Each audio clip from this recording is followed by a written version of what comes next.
So I am Natalie Neu. I'm pediatric infectious diseases at Columbia. Hopefully, I would try to make it interactive. We'll see if it works. Mostly, it's going to be show of hands or just sort of discussing. I do have a lot of slides. If we don't get to all of it, I'll be happy to come back.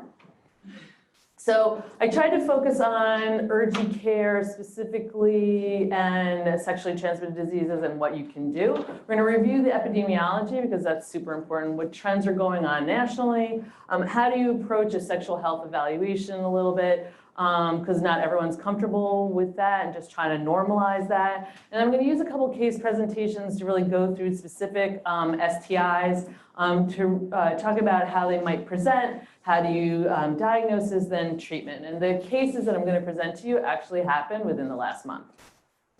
So STIs are on the rise, of course.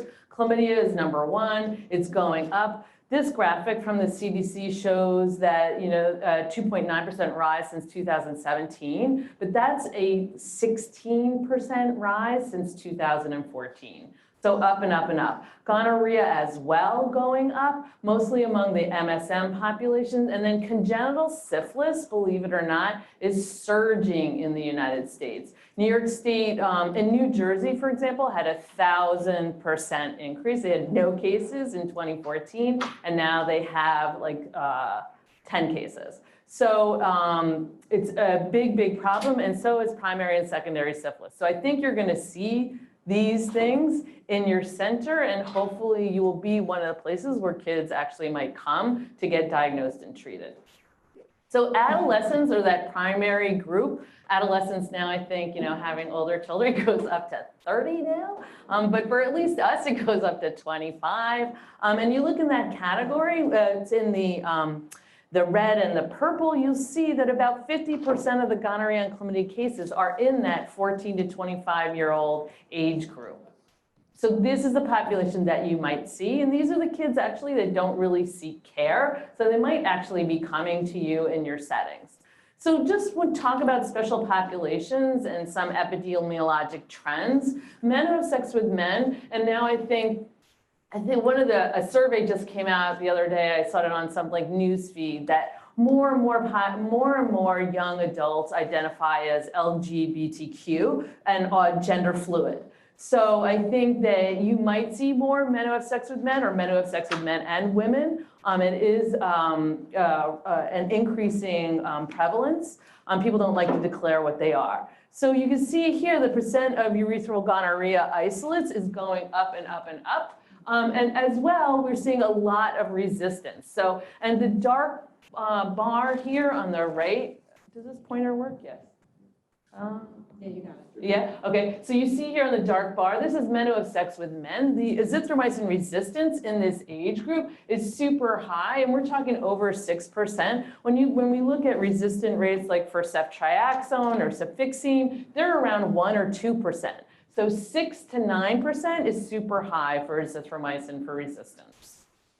Other populations, women. Women are now a special population for STIs. Why? Because there's a lot of STIs, and especially among the non-Hispanic Blacks and also Hispanics, you see a large, significant increase of patients who have it. And this figure on the right is looking at PID. So here we see on the left those who have had a gonorrhea or chlamydia in the past and the incidence of PID. But here on the right, you see non-Hispanic Blacks and whites, a big difference. Those who never got a diagnosis of a STI had a 6% increase or higher rate of PID. So really indicating that we need to diagnose them, we need to get them into care, because otherwise they're at risk for PID, and then obviously they're at risk for consequences later, such as infertility. So we see now undiagnosed STIs in the United States accounts for about 24,000 cases of infertility each year. And if people are delaying pregnancy as well, it's going to become more of a problem later. So in terms of infants and STIs, congenital syphilis is on the rise. This graphic just came out from the US that the rates have nearly tripled over time. This first one is 2014. Now we're looking at 2018. On the bottom, you see the significant from 400 cases to over 1,300 cases. Likewise, you can see here the rate of primary and secondary syphilis among women, which is the red line here, has increased significantly. So again, that women who are having sex with men who are having sex with men and women, right? So exposing women. Our last 4 cases of congenital syphilis were women who had sex with a partner who came, out of a high-risk setting, jail. They had sex 2 weeks before pregnancy. The baby got diagnosed at 3 months of age when he presented with congenital syphilis rash. So you might see this. So it's all about surveillance and testing and treatment. This graphic says 1 in 2 sexually active people will get an STD by age 25. Most won't know it. The only way to find out is get yourself tested. So this is what I always tell my college students. You want to see the paperwork, get yourself tested first, right? So what type of STI screening should you do? So who are you going to test for STIs? Anybody, because this thing doesn't work. Who are sexually active. Yes. Do teenagers tell you they're having sex? Anybody have a teenager? Have you asked them if they have sex? Did they tell you the truth? It was funny. I worked in a school-based health clinic, and it was like our protocol to screen over X amount of age in high school for chlamydia and gonorrhea, just with their physicals. And so many were like, "Are you sexually active?" No, and their chlamydia and gonorrhea came back positive. Right. And then some even you came in, they're like, "No, I swear to God, I didn't." And we're like, then you have to go into like education on what it means. Like, are you? Well, this is really what it means to be sexually active, because they think it's just Exactly. So pretty much anybody. Routine screening really for women is women under 25. Risk-based screening you can use, special populations, men who have sex with men.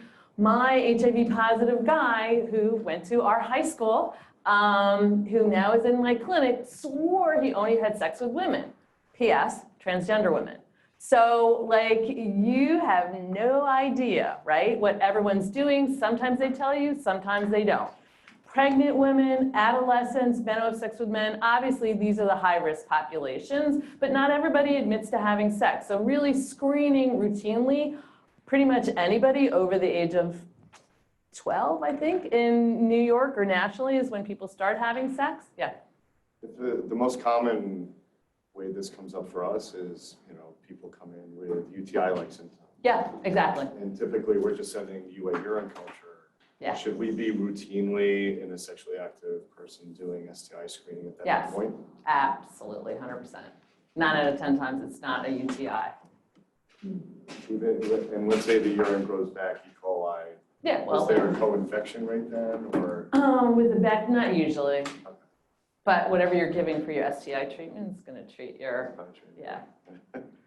So we talk about sexual health history, something that'll make it easy for you to sort of check the box and you ask the right questions when you're talking to somebody. So you want to know partners. How many, who, men, women, any of them have signs of STDs, any of them complain of any discharge, for example, practices. Do you have sex? No. Well, how do you have oral sex? Do you have anal sex? Do you put the penis in your mouth? Do you put your mouth on the penis? Like, you have to be very, very specific because people will just say no. You have to practice this conversation because it is not easy to do. And it's not appropriate with everybody, but a lot of the adolescents are used to it, and a lot of them have their own names for it. So you just have to sort of figure out what you feel comfortable doing. If you ask people, do you use protection? 9 out of 10 times, they say, oh yes, absolutely use condoms all the time. Do you use condoms for oral sex? What? Of course not. A lot of STDs are passed by oral sex. They don't think that it's possible. Oral anal sex also happens, MSM population. People don't use condoms for that too, so you need to know about that. If you ask, have you ever had an STI, they're gonna say no. And then you come around and you're like, so did you ever get a shot and take 4 pink pills? Yeah, okay, you've had gonorrhea or chlamydia. So, or did you ever get a shot that was so big that hurt like you couldn't sit down for a day? That's syphilis, right? So it's a shot in your butt. So you have to ask these things in a different way for a lot of these populations for them to really sort of admit or understand what you're talking about. It's not that they're not telling you, like they're trying to avoid telling you, but they just don't associate with that, you know? Like we said to a guy the other day, do you have any STIs? No. Oh, yeah, I got tried. And then later on in the conversation, yeah, I got tried for chlamydia, 2 years ago. Okay. They don't like realize what you're saying. So, and do they want to prevent pregnancy or are they trying to get pregnant? That is a significant thing. So let's go through a case and then we'll talk about an STI specific for this. And it's totally about, very similar to what you just mentioned. So this was an 18-year-old who came into my clinic 2 weeks ago. She was a student at a local community college where she was going to like an after-school counseling session. And the services there referred her to our clinic. She came in saying she wanted STI testing. Of course, it's like 4:30 on a Friday. And she said the college said that you could help me right away. And I was like, sure, okay. And one of my, the guys who was helping me in the class, one of our health educators was like, yeah, no brainer, it's gonna be super easy. I'm like, really? Okay, let's see. So she had vaginal discharge. She had it for a few weeks. She had similar symptoms a couple months ago, and now she's having pain and urination, but it's gotten better over the last like 24 hours. What else do you want to know? We just went through this. The 5 Ps. What are the 5 Ps? Partner, practices, protection, previous STIs. What's the last one? Pregnancy prevention. Exactly. So, this was supposed to be. She had 26 partners over the last 2 years. She has oral, receptive, and also gives oral sex, vaginal sex, but no anal intercourse. She uses condoms 50% of the time, but not with oral sex. Her pregnancy prevention is condoms, and she's not sure, but she thinks she had a UTI in the past.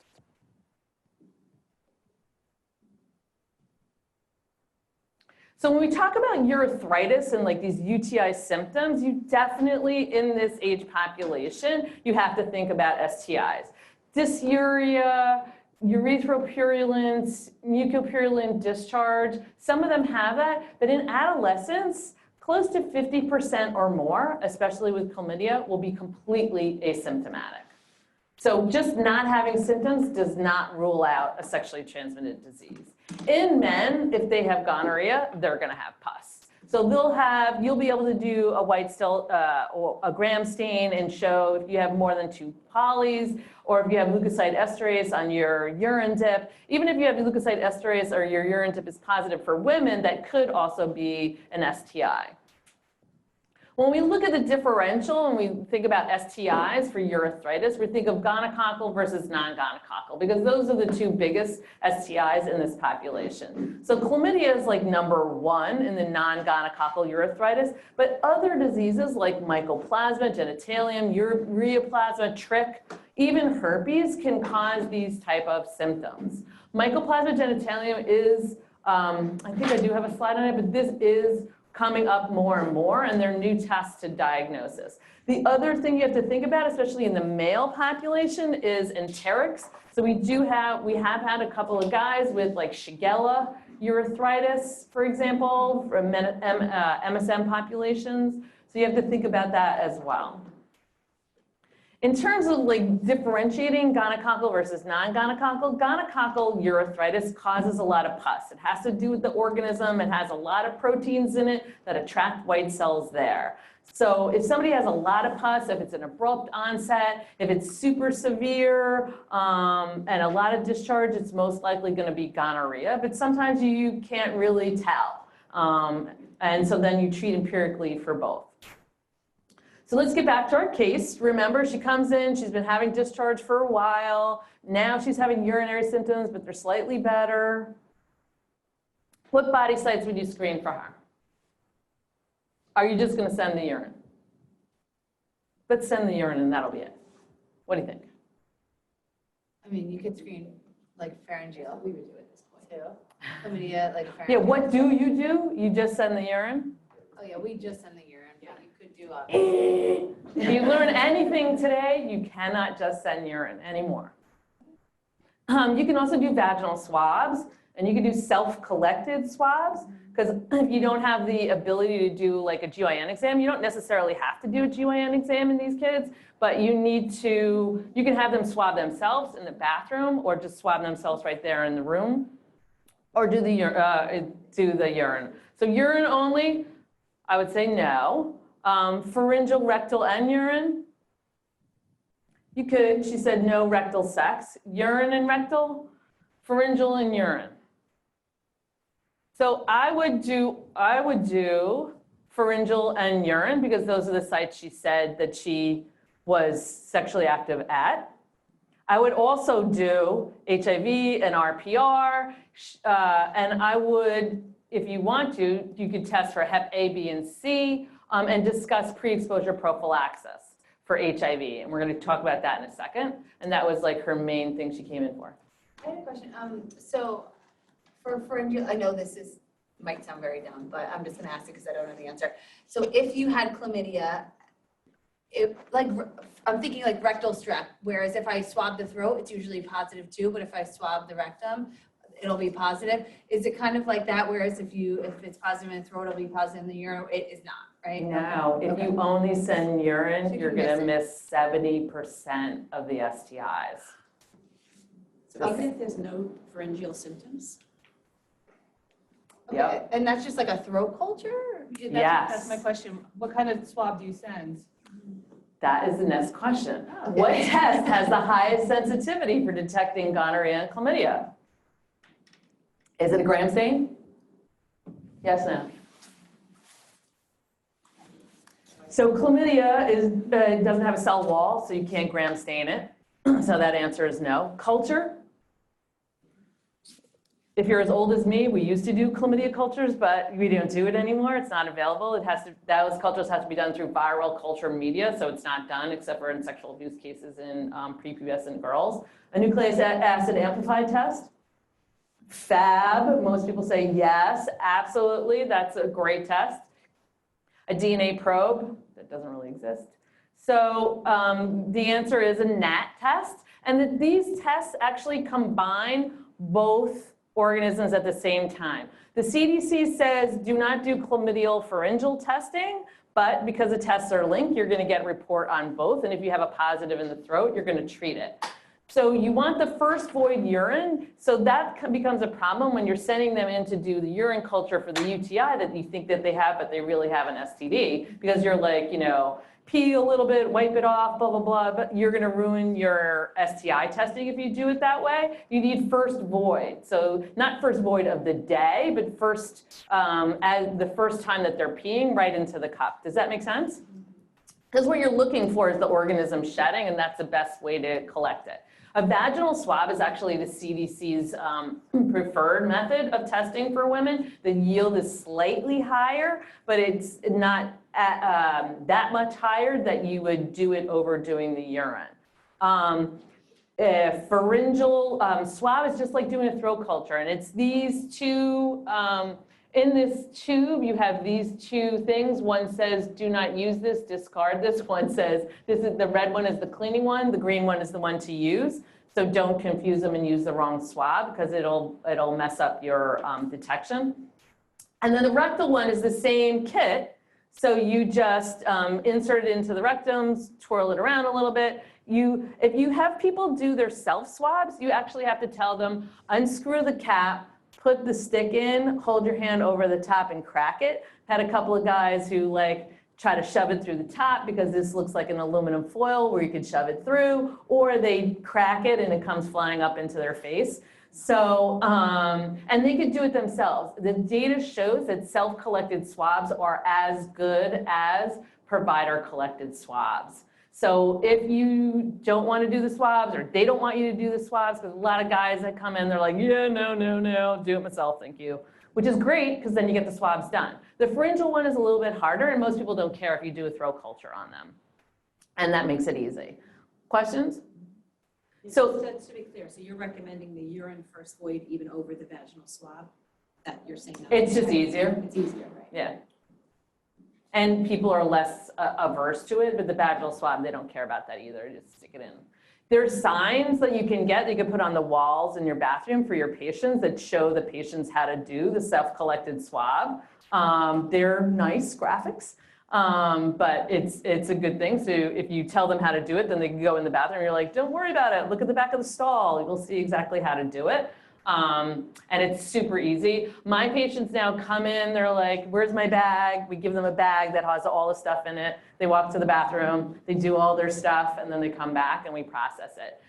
LabCorp, Quest have approval to do self-collected swabs, and so do almost every commercial lab. And also the FDA this year in May approved both the Aptima and the expert Cepheid panel for the self-collected swab. So the ones that most people use is the Aptima, the slide that I just showed you, that is now approved for extragenital sites.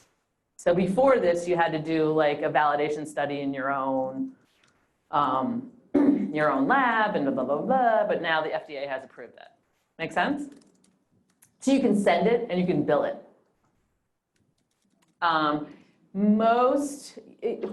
That's one thing that you would have to think about, how you would do that, like the explanation of benefits going to the parents and the swab. There are ways around it for the testing, but you just have to talk to your billing office how to make that work. And I think that would be a really big plus. So here's an example of the graphic of how do you do the rectal swab.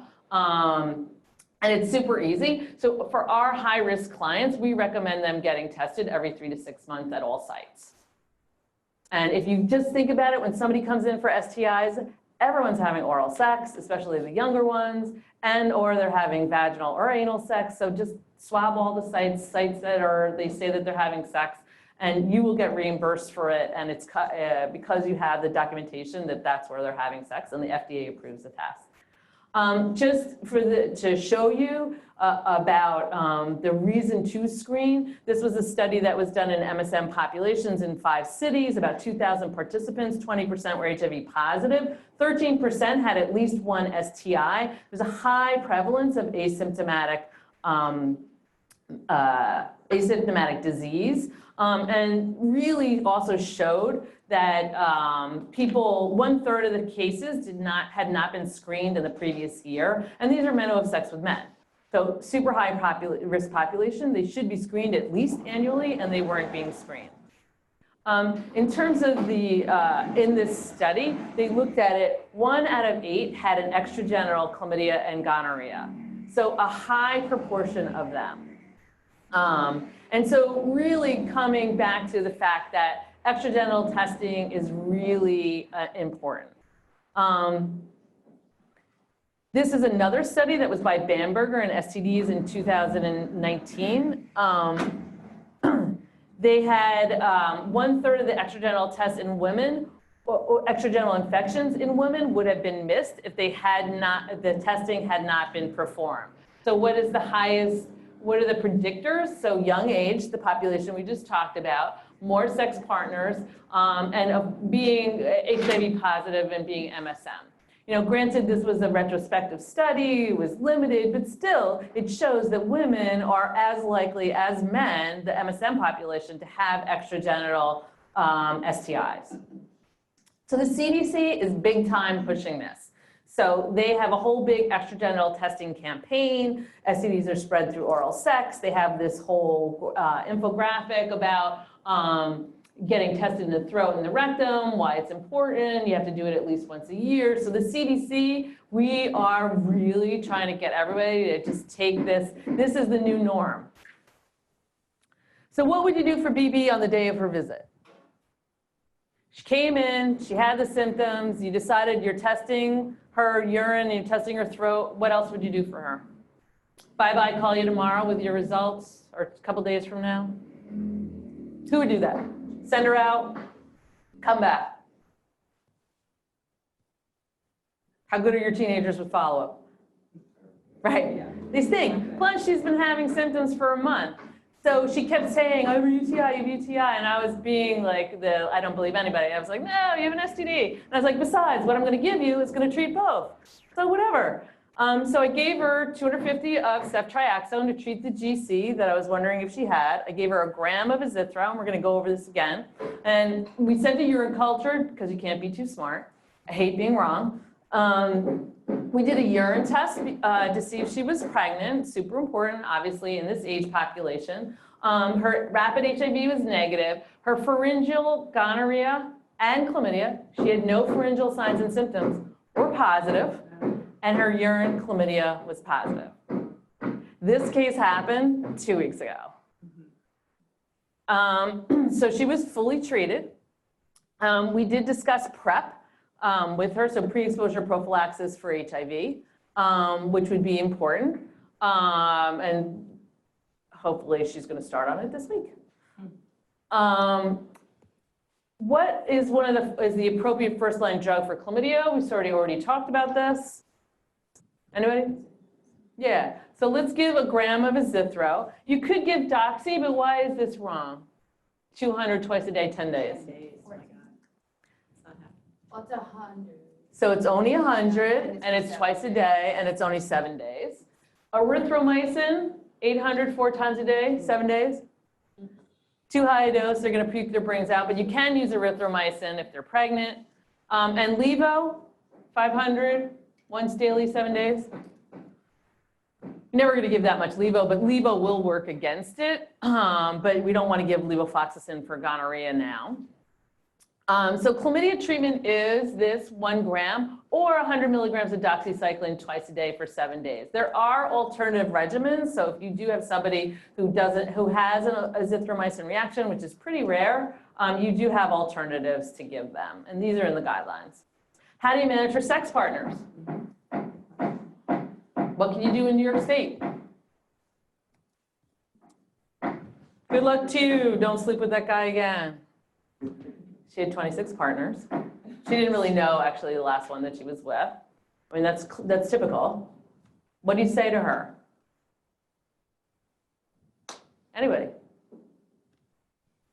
Be more careful. Speak to your partners. Yes, get them treated. So they need to be treated. So, whoops, so that the answer came up. But in New York, the CDC recommends you need to know about partners within the last 60 days. And this is for gonorrhea and chlamydia. This is a shorter time period than for syphilis, which is longer. We're going to talk about that in a little bit. So you want all sex partners in the last 60 days.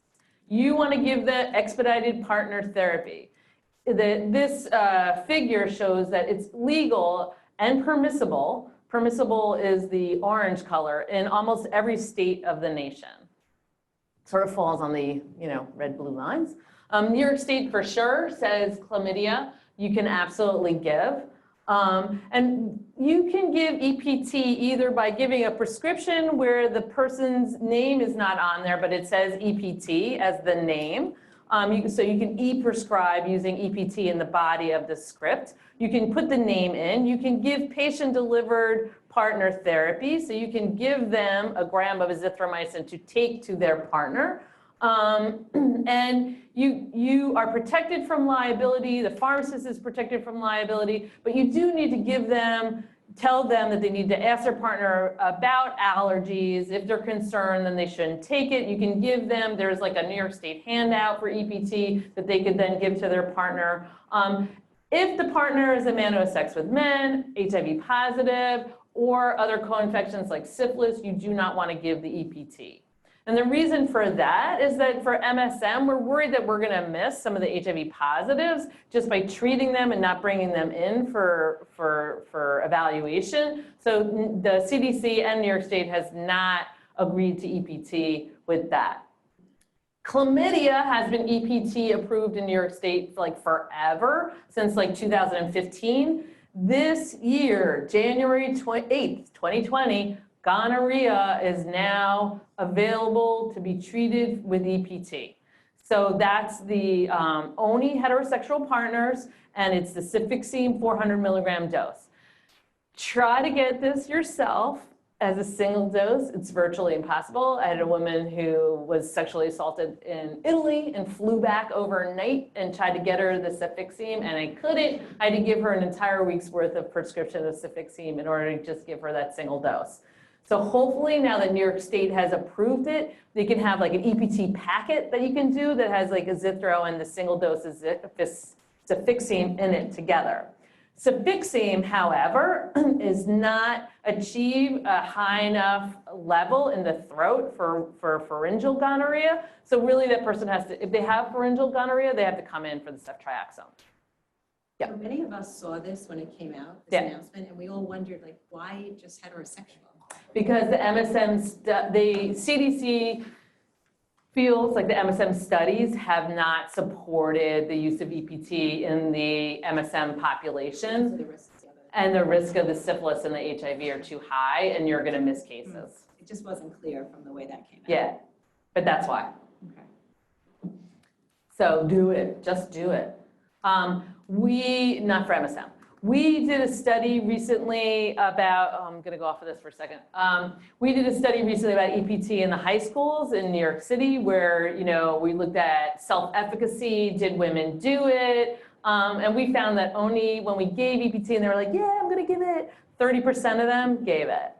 And then 30% of them had recurrent STIs, the same chlamydia. So even if they say they're going to give it, they don't necessarily give it, which means that you have to bring them back for a test for reinfection, because the reason why people get chlamydia again and again and again is that they're reinfected from an untreated partner. So BB's friend comes in, he never received the EPT, no surprise. He has burning on urination, inguinal adenopathy, and a yellow discharge. You know that he was exposed to chlamydia and gonorrhea. So the preferred treatment for uncomplicated gonorrhea is the ceftriaxone 250 IM, now combined with the azithromycin 1 gram. There are alternatives. You can do doxy instead of azithro. And for pen allergic cases, you can give gentamicin with gemfloxacin, which is a fluoroquinolone. Especially for the MSM population, we do not like to give azithromycin. 2 grams of azithro is very, very nauseating, but you saw before the rates of azithromycin resistance for GC that we know is in the MSM population and also in the heterosexual population. So I would avoid that at all costs, but it is there just in case. Yeah. Why do you have to double the dose of azithro if they're pen allergic? Because your code, that's a good question. So the CDC guidelines now has a treatment with 2 drugs for gonorrhea. So you're treating with 2 drugs to avoid resistance. The whole infectious disease model of 2 drugs is better than 1 to decrease resistance, and 2 drugs working by 2 different mechanisms. So the ceftriaxone is a cell wall, it's a beta-lactam antibiotic, so the penicillin binding protein. Azithromycin works on the 30S, the ribosomal. So you're hitting the organisms in different ways, and so therefore you're going to decrease resistance. In actuality, that hasn't proven to be true. So in 2020, when the new guidelines come out, so I'll have to come back because this is going to change. Probably what they're going to do, this is just as a little update, they're going to increase, because I was on the CDC guidelines committee for the updates, they're going to increase the ceftriaxone to 500 or a gram. That's really in line with what's happening in the UK and Australia. And then they're going to remove the azithromycin for known gonococcal infections. If you're treating empirically, you're not going to have any idea which one it is, so you're going to treat for both anyway. Does that make sense? So stay tuned for the guidelines. And if you don't have CDC STD updates, it's great fun. I would just sign up for those alerts that come to your email. Super fun. You get to see all the clusters. So we do worry about rising gonorrhea resistance. I have to say, gonorrhea, what is this, 2014, made the high yellow alert for the national warning along with C. diff and MDR E. coli. So I was like, yeah, STDs. Really, GC, we are very worried about it internationally. There are a lot of reports of super, super resistant gonococcus. So we are considering increasing the ceftriaxone dose. If you have somebody who you can't like get them better, we do say you need to culture and you need to look for resistance. Co-treatment for resistance may be eliminated if you have a positive test result because there hasn't been shown that it stops resistance. So what is PrEP? I just want to go back to this for a second. Anybody give PrEP ever? No? Do you have the ability to do it? Anybody heard of PrEP? Good, lots of nods, perfect. So pre-exposure prophylaxis for HIV is the way we are going to end the epidemic. What is the epidemic? The epidemic is HIV. We need to end HIV. So the goal, even Trump supports ending the epidemic, so is through PrEP, right? So this is a single pill once a day to prevent HIV transmission. It includes 2 drugs, tenofovir disoproxil and emtricitabine, called Truvada. You've seen them, all the commercials. It's in every single magazine. Just recently released, Descovy is the updated version of the Truvada. It's tenofovir alafenamide with emtricitabine. New York State wants you to still use Truvada.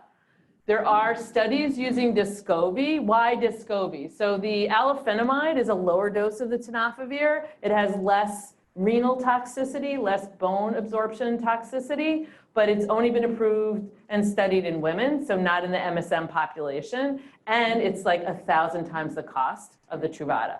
The reason why they came out with Descovy is because Truvada is coming off patent, right? So they went for a new indication with a new drug. You can give it to teenagers. So anybody 35 kilos and up who's high risk, STDs are protected, what do you call it? They're protected, kids can come in for STD evaluation and treatment without their parents' consent. You can now get HIV tested without your parents' consent. You can now get HIV treatment without your parents' consent. We don't encourage that, but sometimes that's a must until you can figure it out. And you can go on PrEP without your parents' consent. There are lots of ways to pay for it. And this is April 2019 that the tenofovir alafenamide was approved. There are lots of ways to pay for it.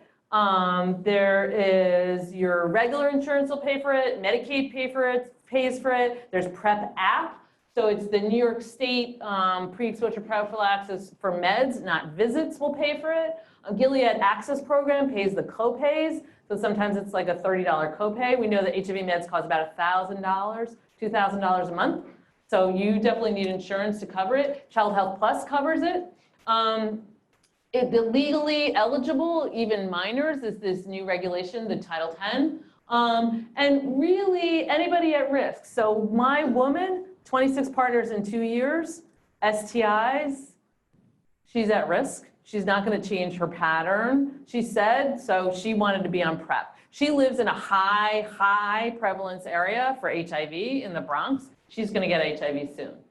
A lot of inconsistent condom use, that's pretty much everybody. Commercial sex workers, yes, they still do exist. A lot of youth have to do this in order to make money, support themselves through college. And injection drug users, not so much in the younger population, but some of the older ones. But there's a lot of increased drug use and sexual activity. So everyone's seeing like the Ohio meth-fueled, syphilis and HIV outbreak, right? Methamphetamine in the Midwest, massive. Now we see the STI rates and HIV and syphilis rates in Ohio, ginormous. So what you want to make sure is somebody does not have HIV when you start it. You don't have acute HIV, so what is that? Fever, adenopathy, malaise, normal kidney function, but you can start it. You can send the labs, which is why I sent all those labs, and make sure they don't have hepatitis B, or if they do, know that they do, because one of the meds treats Hep B. Question from our streaming crowd. Sure. Because of their high-risk behaviors of the population that you're talking about, Yeah. are they getting repeated doses of PrEP over and over again? PrEP is daily. So PrEP is every single day. This is a lifetime, yeah. You take it until you decide you are in a monogamous relationship and your partner is not HIV positive. You take it until you die. You just take it every single day. For men, it takes 7 days to achieve a high enough rectal level of drug. So you can't start PrEP, go to Miami, have a bunch of anal sex and think you're protected. It's not gonna work. They're doing some stuff where you're like super uploading PrEP, like doubling up and then going, and then you're protected quicker, but we're not encouraging that. For women, it takes 21 days. So if you start it to get a vaginal level, if you start it, you're not protected till 21 days. You need to take also at least 4 out of 5 doses a week. You can miss, but if you're like below that, you're not gonna be protected. We don't share that information completely. We do say, if you forget, double up, and then just like birth control, and then start it again.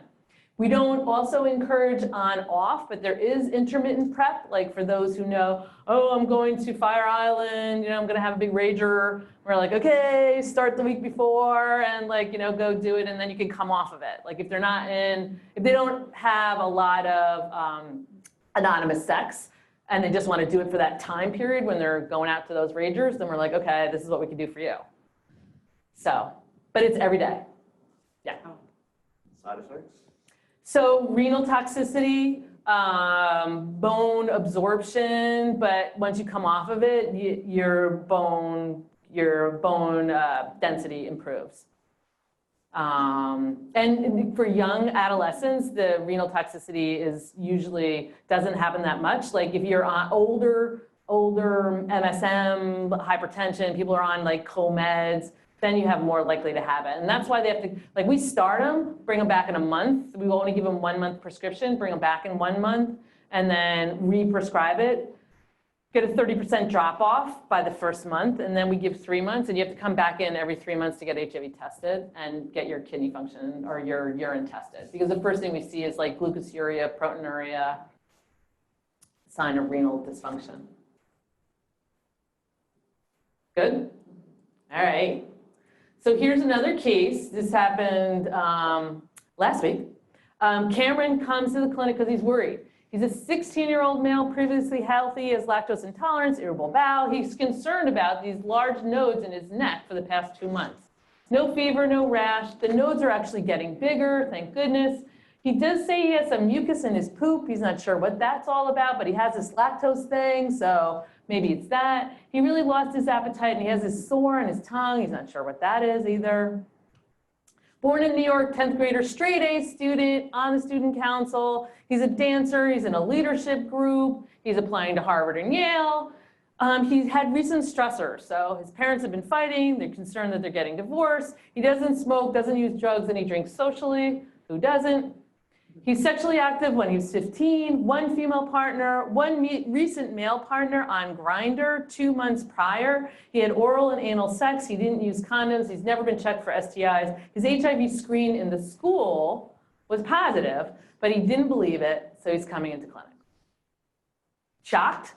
Literally last week. His HIV test is indeed positive. It's a 4th generation test, so it has the antigen, it picks it up. His viral load was actually low, which made sense with his history. Like he was containing the virus, his lymph nodes were shrinking. His T cells were 24%, 549. That's usually where people settle out in terms of the new diagnosis of HIV, but his STD tests were positive. So he had rectal chlamydia, the mucus in the poop, throat and urine were both negative. So the majority of rectal infections are asymptomatic. So you see here on this graphic, 86% of chlamydia and gonorrhea are asymptomatic. He did have that mucus, so if he didn't tell you that, if you didn't ask that, then you wouldn't have not picked up on that. Urethral infections are more likely to be symptomatic, especially in males. You can see here, and gonorrhea on the bottom, on the right. So rectal chlamydia is important because it could be lymphogranuloma venereum. That's a different serovar of the chlamydia bacteria, and it's high prevalence in men who have sex with men. The problem is we can't really diagnose it because the net doesn't determine the type of chlamydia that it is, if it's the trachomatis or the lymphogranuloma venereum. But somebody who has proctocolitis, somebody who has rectal pain or fever, that mucus discharge, it could be lymphogranuloma venereum. The NAT will pick it up, but it doesn't differentiate the two. And the reason why it's important is that the treatment is different. So it's 21 days of doxycycline or azithromycin, 1 gram once a week for 3 weeks. There was a cluster of cases in MSM population in Michigan back in 2016 in one HIV clinic. So these are like communities where people are all having sex together. You can see an increased uptick. In New York City actually had a whole bunch of cases a couple of years ago. So why azithro versus doxy? Is doxy actually better? And it actually is. There was this study that was done by Will Geisler showed that in this detention center with chlamydia, that the efficacy of doxycycline was 100%, slightly lower in the azithromycin group. It was in a captive population. They, were observed taking the meds. Azithromycin is not inferior. You still have a 97% improvement rate, but there is data now suggesting that, especially for rectal disease, that doxy is better. So when we look at this figure, you can see with all these studies that were done to evaluate doxy versus azithro, you see in a larger populations, more broad diseases, both rectal and urine. You can see that doxycycline sort of is outweighing, everything is to the right of the center line, favoring the doxycycline in terms of efficacy for chlamydia. So it's possible, again, in 2020, having just gone to the guidelines committee, that even asymptomatic rectal chlamydia, the recommendation is going to be to do twice-a-day doxycycline for 7 days, not a single dose of azithromycin. That's not to say if somebody's asymptomatic, you're doing all your testing, but they say that they have urethritis and you're empirically treating them with azithro, then rectal comes back positive, I would just recheck in. I don't say that you need to give more treatment. You know what I'm saying? Make sense? For proctitis, it's actually longer. If somebody has symptoms, it's 21 days. Although there are some studies, there's an observational study that looked at 14 days versus 21 days for somebody who had proctitis, and actually they were cured at the 14 days. So you might be able to treat somebody shorter. So we have 10 minutes. Let's see what we can. This is, so persistent symptoms, this is something you might see. This is an 18-year-old male. He comes with dysuria, urethritis, cloudy discharge. 2 weeks earlier, he had these similar symptoms. He was given azithromycin, his chlamydia was positive, but now his symptoms persist. He was on PrEP, so pre-exposure prophylaxis for HIV, so he's MSM. He does say he uses condom, but not for, plus or minus for insertive intercourse and not for oral intercourse. So chlamydia was treated, but her symptoms persisted. What should you do? What could it be?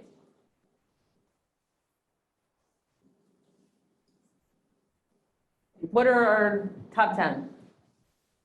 Could it be chlamydia again? Yeah, it could be chlamydia again. It could be gonorrhea.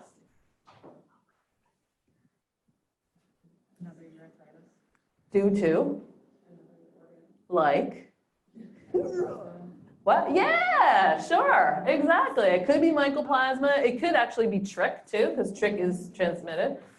So now Aptima has a multiplex PCR that's available. You'll see it on the market. It tests for mycoplasma genitalia. We find that, and it is FDA approved, we find that for men and women, very similar symptoms. Urethritis, cervicitis, PID, also from mycoplasma. Here's all the studies that show that. The treatment is different because of the resistance for the mycoplasma. So somebody comes in, they've already been treated for chlamydia. You can try to give them azithromycin again, but the success rate is only 30% with azithro. Now moxifloxacin is the go-to drug. That's a fluoroquinolone. It's 400 milligrams twice a day for 10 to 14 days. There are some other drugs out there, but they're not FDA approved. We find now that it's about 20% of the persistent urethritis symptoms, if they're not re-exposed and infected, are due to mycoplasma. So it's going to be, you're going to hear about it more and more and more. Part of the problem with mycoplasma is we don't have a lot of data because no one was doing any testing because the testing wasn't FDA approved before. So routine testing is not recommended, but only in symptomatic or people with persistent symptoms. Is it recommended to treat and test partners? No, now. We say only if the partner is symptomatic. Do all tests for mycoplasma have resistance panels with them? No. Some do, but it's mostly experimental. And the test is not perfect. You can see here the women urine test is actually not that good, and they would prefer a vaginal swab to do it. So, you know, we still have a lot to learn about mycoplasma. What's the best testing site to do? What's the best swab to do? And trying to get a co-linked resistance gene testing with the mycoplasma at the same time is that's the gold standard that we're aiming for. I bring this up because Valentine's Day is coming. Last year on Valentine's Day, the CDC released how appropriately increased methamphetamine use among heroin use among women, heterosexual men, and primary syphilis in the United States. So a huge, huge problem. We have 6 minutes. We can go through this or we can do questions. You guys think? Cases? Cases, okay.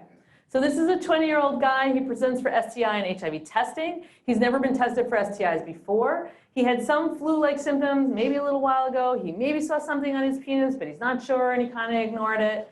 He has receptive oral and anal sex with men and women since age 19, so for 1 year. He's had 3 anonymous partners in the last 90 days. Again, grinder, gotta love it. 10 to 20 partners lifetime, no sex for money, drugs, or other. This is what he presented with, this rash on his back. I don't know if you can see that because of the light, but it's like this macular, papular type of thing. He could have this. So if you have, in some dark-skinned folks, you can see white patches along the beard line and the hairline. He could have this. Everyone knows that. So I had a medical student ask me the other day, why do you always look at people's palms? Like, because I'm always looking for syphilis. So in infectious diseases, we hold their hands, we turn their hands over, look at their hands, and look at the palate of their mouth, because I'm always looking for syphilis, because that's where it is. Or it could look like this, so it's a painless chancre on the penis. So syphilis is huge, New York State, woohoo! In dark blue, super high, California and Florida, all the liberal states. Lots of syphilis. So it's really being driven by the MSM population. You can see males far outweigh females in the rate per 100,000. And this is, yep. I'm sorry, I'm not sure if you said this already, I missed it.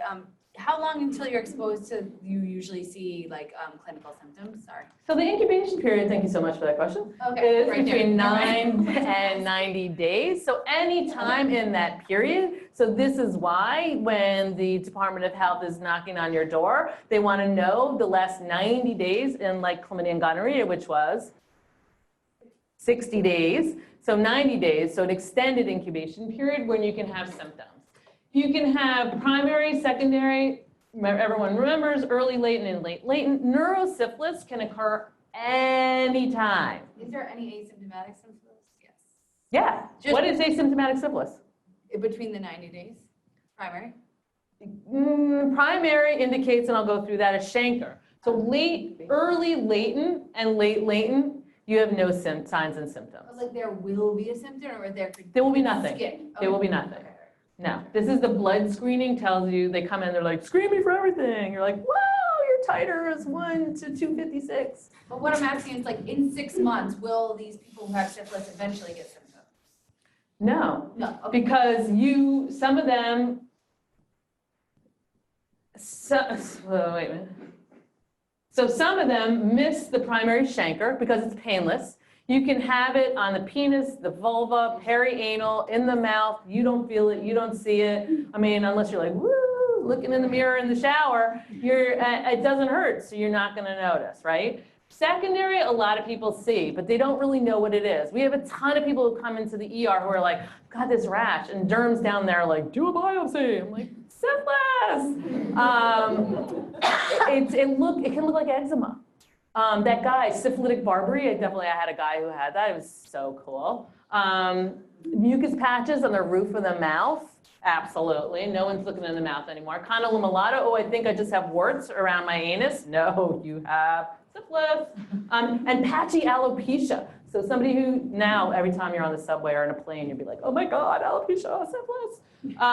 But yes, it could be syphilis. And then late cardiovascular, we have actually had somebody recently presented with aortitis who had untreated syphilis. So who do we screen for syphilis? So right now, it's mostly very sexually active. So sexually active men who have sex with men, at least annually. CDC is pushing every 3 to 6 months. So people living with HIV, we screen them all the time. Like in my clinic, I screen them all the time. And it's positive 50% of the time. Pregnant women for sure, and this is because we're seeing a lot of congenital syphilis. And actually, New York State in November 2019 changed the law requiring testing at 28 weeks and no later than 32 weeks. So a late test for syphilis because we're seeing so much congenital syphilis. Other risk factors, multiple partners, my lady, anonymous sex. A lot of people are having anonymous sex. If you don't ask, you don't know, and you won't be able to justify your testing. And high-risk prevalence area. So the Bronx, Chelsea, all those areas, high risk for us. We are seeing, I'm getting a lot of phone calls from school-based health because we have a lot of students coming in who are crossing the border who have had to have sexual exchange for passage or for money or for food. A lot of them are testing positive for syphilis. A lot of them are not. The undocumented, there is a process where at the border, people are getting vaccinated and tested and treated, but undocumented border crossings and are not getting tested and they're not getting treated. So if you are working, you have somebody who is undocumented or a kid who just got here, I would definitely, even if they say, no, I'm not having sex, no, nothing happened to me on the passage over, P.S. I just had 3 cases from a high school clinic in the Bronx and upper Manhattan this month. So neurosyphilis, I said, can happen anytime, and you have to think about it. I think I'm getting to that. Am I getting to that? I don't know. I'll tell you in a second if I don't. So the testing for it, the traditional method is called the traditional testing. So if you start with an RPR, which is a non-treponemal, so it's non-specific, often can be cross-reactive or positive during pregnancy or recent vaccination or illness. Then you have the treponemal specific test, which is the FTA, TPPA, EIACA, so there's a bunch of them. Some people are doing the reverse testing method. Remember, it's titered. The titers are for the RPR. So once you get your test result positive, it'll reflexively go to a titer. A higher titer is not necessarily bad, but it probably means you have a higher spirochete load, higher likelihood of transmission, higher likelihood you're gonna have that Jarisch-Hersheimer reaction to the ceftriaxone you give. People have fever, chills, you should treat that because it's killing the organism and it's gonna make them feel bad. You follow your titers till they become non-reactive. Some people don't become non-reactive. They stay positive at a low level titer, 1 to 1, 1 to 2. And some HIV positive patients I have stay positive at a titer of 1 to 8 as their norm. So this is just like the traditional algorithm. You start with the RPR, it's non-reactive, you're done. You start with the RPR, it's reactive, and then you have to get your titer, and you have evidence of syphilis. So the treatment is based on your stage. So primary, you have the ulcer. Secondary is the rash, or early latent, so no symptoms at all, and you have a positive test. You get your treatment. Single drug. Oh, it's time. Yeah, it's time. I'm sorry. This is great. This is certainly eye-opening. We'll have you back for part 2. We didn't have that much more anyway. So, I have to show this one slide. I was told. this one. So if you want to refer people to us, this is the number to call. I have an office in White Plains where I'm there every other week on Wednesdays. I do sexual health up there, so if you want to send somebody, that's fine. We have this monograph on syphilis that we've made that's really good. If you need a consult, you can go to this website, and I think you'll have these slides. So you can go to this website and I will answer your questions. But don't put any patient-specific information. Just one quick referral question. Oftentimes, we're right near a Planned Parenthood Yeah. clinic. Is there a benefit to sending to Joni versus Planned Parenthood or any of these other? Well, I'm the best. So, no. Like in terms of finances? Yeah, so Planned Parenthood has systematically has a really good way of like removing the EOB, only doing pay scales for insurance. For PrEP, we have the ability, if they come to our PrEP clinic, ability to provide care completely free. So it's like grant funded, we set them up with PrEP app, we give them the meds, we give them a copay card, and nothing goes to their house. It's all covered under a grant. So it's need-based. Yeah. Yeah. Thank you. Yeah. And Planned Parenthood can also like set them up in birth control, and Planned Parenthood should do PrEP, but I don't know how much they've like taken it on. All right, so call me if you have questions. Thank you very much. Thank you.